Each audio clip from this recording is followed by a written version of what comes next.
le mot donnait naissance à l'idée.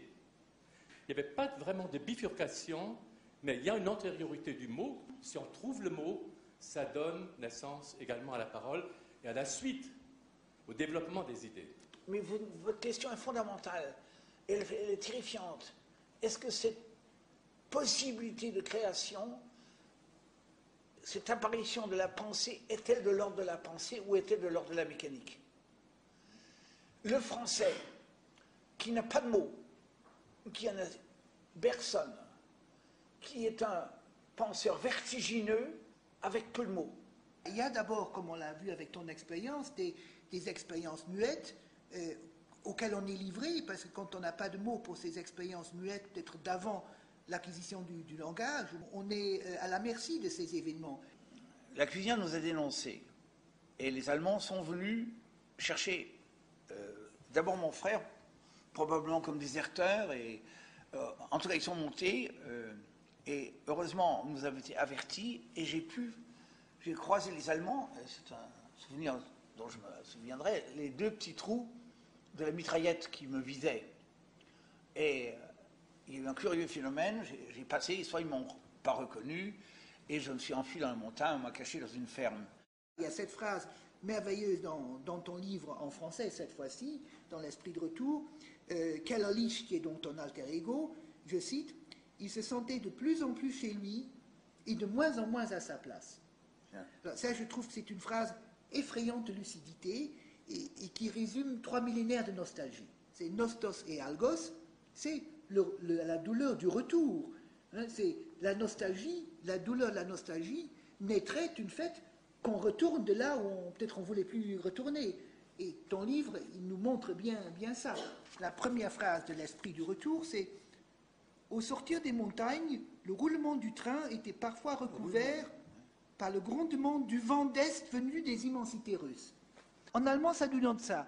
« Der von weit her vom Ozean gekommen bis in die russischen Weiten ziehen würde. » Quand tu écris en français, le train, il est poussé par le vent, hein, ça va dans le même sens, et quand tu écris en allemand, c'est comme si tu dois lutter contre le vent qui te souffle en face. C'est très curieux, ça prouve que les langues ne sont pas innocentes. Absolument. Et, quand tu écris... et que les langues vous emportent dans leur sens profond, c'est quand même étrange. Comme si le vent de l'Est aurait dû m'emporter normalement. Exactement. Là, il y a probablement un sens. L'allemand, c'est à la fois la langue maternelle de la psychanalyse, que Freud, il ne pouvait pas découvrir la psychanalyse dans une autre langue, ce qui ne veut pas dire qu'on ne peut pas faire de la psychanalyse aujourd'hui dans une autre langue, mais je pense que l'acte fondateur de la psychanalyse, c'est ta thèse, et je la partage, ça ne pouvait se faire que dans la structure même de la langue allemande, et il se trouve que autre chose, malheureusement aussi, n'a pas pu se faire ailleurs qu'en allemand, que dans la structure même de la langue allemande, et c'est la Shoah. Alors c'est quelque chose d'assez inouï, mais je pense que dans ton livre, ça se tient. Peut-être tu peux nous dire un petit peu quelque chose sur cette Gegenständlichkeit de l'allemand et ces choses-là, et le côté un peu plus symbolique du français. Pourquoi est-ce que c'est difficile de traduire la psychanalyse? J'ai beaucoup travaillé là-dessus, et figurez-vous, dans cet internat catholique où j'étais, nous avions le droit de lire que ce qui se trouvait dans cet internat, c'est dire la littérature française classique. La dernière chose permise, c'était jusqu'à la mort de Chateaubriand, qui est mort en 1848. Quand on a été formé par ça, on comprend pourquoi la psychanalyse n'a pas besoin d'être traduite, parce que ces gens l'avaient déjà faite. Je trouvais tellement absurde la traduction de Freud en français que, du coup, j'ai écrit le seul bouquin qui, pour moi, parmi tous les fromages que j'ai faits, qui est pour moi essentiel, c'est mes 2 bouquins sur Freud, Quand Freud voit la mer, qui est pour moi, c'est exactement ce que tu dis. La vraie écriture commence dans la confrontation intérieure des 2 langues l'une avec l'autre. Ce qui m'a libéré de l'exil, si je puis dire. Dire en langue française comment se goupille l'allemand. Et la peinture allemande est toujours en train de diviser. Moi, au premier coup d'œil, je vois si un tableau est français ou allemand. Et ça m'a toujours intrigué.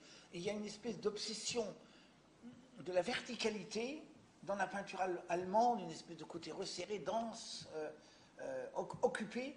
Alors, comme les Français se foutent éperdument de l'espace, ça respire. La peinture française est une peinture large, C'est incroyable d'où vient l'Allemagne et ce qu'elle est aujourd'hui devenue.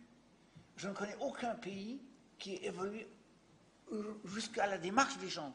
Leur comportement dans la rue est complètement différent de ce qu'on a déjà dit, les cafés-tanten et l'espèce de raideur qu'il y avait. Aujourd'hui, c'est un peuple libre. Et moi, je suis un vieux monsieur et j'ai vu cette évolution extraordinaire d'un peuple contraint jusque dans ses mouvements du corps à devenir un peuple libre. Il faut le faire.